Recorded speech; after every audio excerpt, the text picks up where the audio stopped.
Yes, hello everyone, मैं CA Syed नेफाक, chartered accountant. हमने पिछला वीडियो में इनकम टैक्स एक्ट 1961 और इनकम टैक्स एक्ट 2025 को लेकर बात किया था। थोड़ा कंफ्यूजन जो था उसके बारे में बात किया था और बाकी हमने थोड़ा सा बेसिक बात किए थे इनकम टैक्स एक्ट 2025 को लेकर।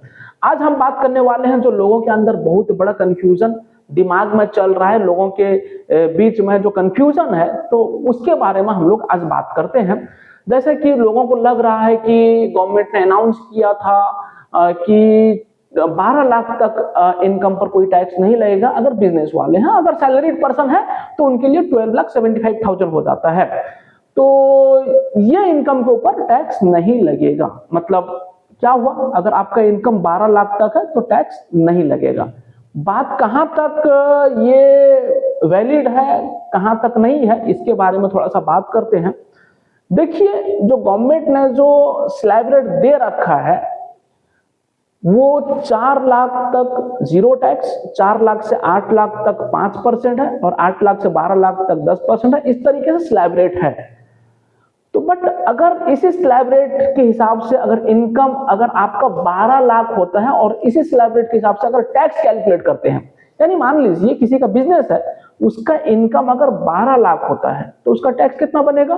फर्स्ट 4 लाख तक जीरो हो गया, 4 लाख से 8 लाख तो कितना हुआ? 4 लाख हुआ डिफरेंस। तो 4 लाख के ऊपर 5% कितना होगा? 20,000 होगा।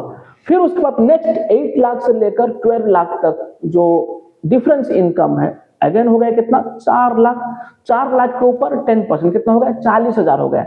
40,000 प्लस 20,000 कितना हो गया? 60,000 हो गया, यानी 60,000 हो गया। तो अगर किसी का इनकम 12 लाख तक होता है तो इसका टैक्स कितना आएगा? 60,000 आएगा। तो गवर्नमेंट ने बोला ये 60,000 आपको रिबेट मिल जाएगा। पुराना जो लॉ है, इनकम टैक्स एक्ट है 1961 के हिसाब से, सेक्शन 87 कैपिटल ए के हिसाब से आपको रिबेट मिल जाएगा 60,000। और यही rebate new income tax act में अगर आएंगे 2025 में, सेम रिबेट 60,000 का है, लेकिन सेक्शन 156 है। सेक्शन 156 के तहत तो आपको रिबेट मिल जाएगा कितना? 60,000 का रिबेट मिल जाएगा, यानी आपका टैक्स कितना हो जाएगा? जीरो हो जाएगा। बट सवाल यह है कि आपको रिटर्न फाइल करना है या नहीं करना है, क्योंकि आपका टैक्स तो जीरो हो गया। पूरा आपका इनकम 12 लाख था, 12 लाख के ऊपर टैक्स जो बना वो 60,000 था। रिबेट के हिसाब से सेक्शन 156 नया लॉ और पुराना लॉ के हिसाब से 87A उसके हिसाब से रिबेट मिल जाएगा 60,000। ठीक, जीरो हो गया। क्या आपको रिटर्न फाइल करना है या नहीं करना है? सुनिए ध्यान से। अगेन फिर जो पुराना लॉ था 1961 उसका सेक्शन 139 के तहत जो इनकम टैक्स रिटर्न फाइल करना होता था वो कैसे, वो कब करना होता है? जब आपका इनकम बेसिक एग्जम्पशन लिमिट से क्रॉस करता है। अब सवाल था बेसिक एग्जम्पशन लिमिट क्या है, और सेम बात फिर न्यू लॉ में भी लिखा है, यानी इनकम टैक्स एक्ट 2025 में भी यही बात लिखा है। सेक्शन 263 में अगर आपका बेसिक इनकम जो है बेसिक एग्जम्पशन लिमिट से क्रॉस करेगा तो आपको रिटर्न फाइल करना होगा, कंपलसरी है, मैंडेटरी है, रिटर्न फाइल करना होगा।